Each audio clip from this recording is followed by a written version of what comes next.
Hi guys, Dan again. I just wanted to give you a very quick overview of what I've been working on the new layout.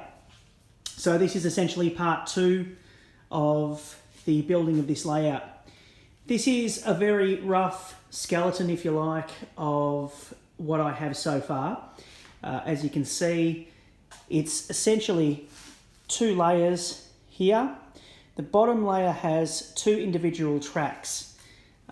Those tracks come out of that double tunnel portal there, and they split off into single portals along there, and they proceed to go under the layout and then back out again. I'll show you the back of the layout in a moment. Then I have this single tunnel portal up here, which has a flyover sort of segment, a bridge across there into another tunnel portal there. So they're the 3 tracks essentially. As I say, I'll show you around the back in a second and show you what I've done there. What I've decided to do was have the village scene up quite high at eye level. I started off having just the church up here, and then I thought, no, well, I'll have the whole village up at this level. So as you can see, I've just very roughly put just a fence around the church to see what it looked like. Only playing with a lot of ideas at the moment, so nothing's really set in stone, but I've put the bridge in, and as you can see, there's going to be a little bit of a body of water there. So this is the entrance into the village. Got the war memorial there. Got the water mill here, so this body of water will feed the water mill and go off into the back scene. Speaking of back scene, the back scene runs along here diagonally, right the way across. And then over here, comes in diagonally here. So it's not your straight sort of square back scene as usual. It's a little bit diagonal. These won't be here.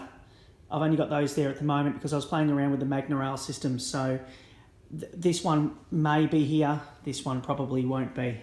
But that loop will be on the back scene. I'll explain more about that in a moment.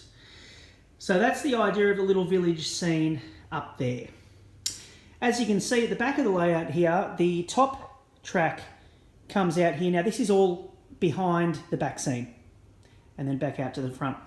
Down the bottom here where there's easy access to the trains, I've got a couple of little siding areas here which will probably store locos or carriages and things like that, so that I can chop and change which locos actually come out from the front.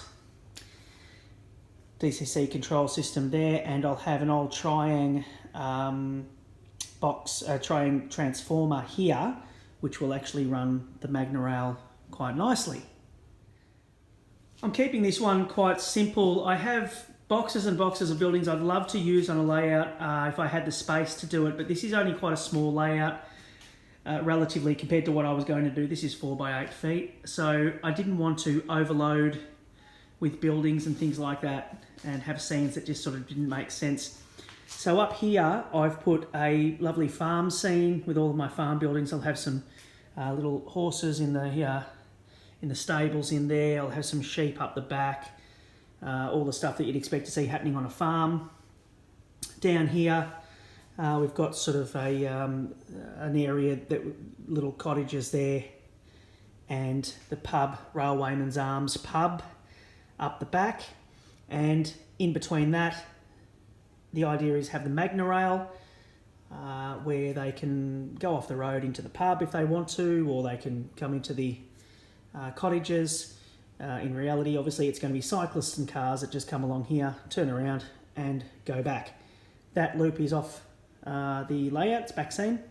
This loop here will be covered and will essentially look like they're going into a tunnel portal of some kind, and then they'll come back out again. As you can see, I've got a lot of foam on the layout, a lot of rigid foam.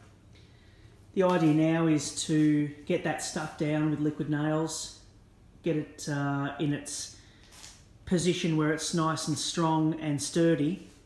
Then I can start carving it up using the hot wire foam cutter here, carving up the sharp corners to get something like this.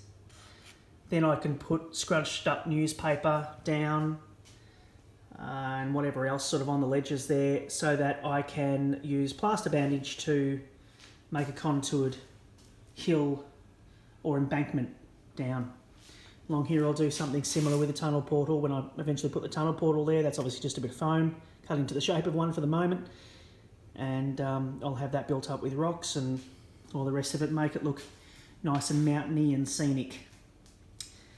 So that is the idea so far. I want to have lots of trees, I want to have lots of movement on this layout. The whole idea is to have a lot of movement.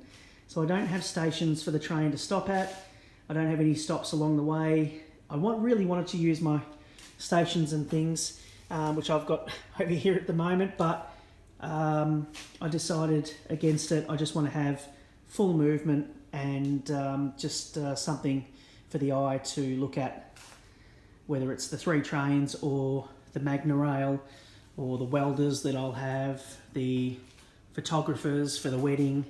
I've got the wedding church bells as well to put on there. So all those sorts of things, a lot of those Weissman Knock micro motion accessories, all the fun stuff. So that's where I'm at so far, guys. So thank you very much for watching. There will be trains running in the next video. I just don't want to get them running just at the moment because I'd like to get stuck into the foam and the plaster stuff. But on the next video, I will have the 3 tracks running. So take care, guys, and we will catch you on the next video.